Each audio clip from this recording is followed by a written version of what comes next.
ಎಲ್ಲರಿಗೂ ನಮಸ್ಕಾರ ರೀ. ಮಾರ್ಕೆಟ್ನಾಗ ನಾವು ಸ್ಮೂತ್ ಟೋಫು ಅಂತ ಹೇಳಿ ಸಿಗುತ್ತೆ. ಅದರಲ್ಲಿಂದ ನಾವು ಚಪಾತಿಗೆ ಹಾಕ್ಬೋದು. ಹೆಂಗಂದ್ರೆ ಈ ರೀತಿ ವಾಟರ್ ಎಲ್ಲ ತೆಗೆದು ಗೋಧಿ ಹಿಟ್ಟು, ಉಪ್ಪು, ಎಣ್ಣೆ ಎಲ್ಲ ಮಿಕ್ಸ್ ಮಾಡಿದ್ಮೇಲೆ ನಾವು ಆ ಟೋಫುನ ಈ ಗೋಧಿ ಹಿಟ್ಟೊಳಗೆ ಹಾಕಿ ಕಲಿಸ್ಕೋಬೋದು.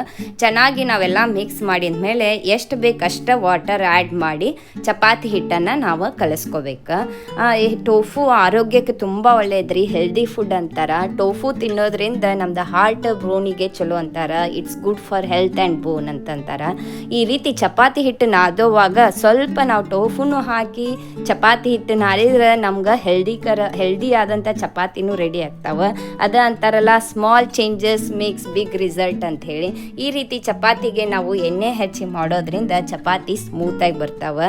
ಈ ರೆಸಿಪಿನ ನಾನು ನನ್ನ ಫ್ರೆಂಡ್ ಕೊರಿಯಾ ಫ್ರೆಂಡ್ ಶ್ರುತಿಲಿಂದ ಕಳೆದಿದ್ದೆ. ಅವರಿಗೆ ಥ್ಯಾಂಕ್ಸ್ ಹೇಳಕ್ಕೆ ಸಾಧ್ಯ ಆದಷ್ಟು ನಾವು ಬೇರೆ ಬೇರೆ ಡಿಶ್ ಮಾಡೋ ಬದಲಿ ನಾವು ಯಾವ ಡಿಶ್ ಮಾಡ್ತಾ ಇರ್ತೇವೆ ಅದ್ರಾಗ ನಾವು ಹೆಂಗೆ ಆರೋಗ್ಯಕರವಾಗಿ ಆ ಅಡುಗೆಯನ್ನು ಮಾಡ್ಬೋದು ಅಂತ ವಿಚಾರ ಮಾಡೋಣ ಅಂತ ನನಗನ್ಸಿದೆ. ಇದ್ರ ಬಗ್ಗೆ ನಿಮ್ಮ ಅಭಿಪ್ರಾಯವೇನಂತ ಹೇಳಿ. ಅರೆ, ಚಪಾತಿ ಹೆಂಗಾಗ್ಯಾವ? ಚೆನ್ನಾಗ್ಯಾವ? ಚಲೋ ಆಗೈತೆ? ಟೇಸ್ಟಿ?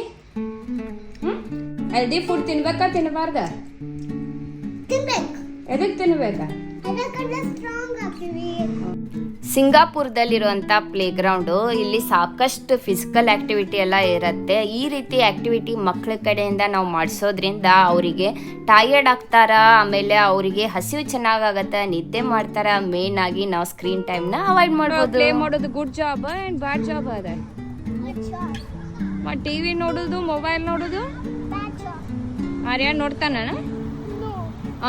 30 minutes ನೋಡ್ತಿಲ್ಲ.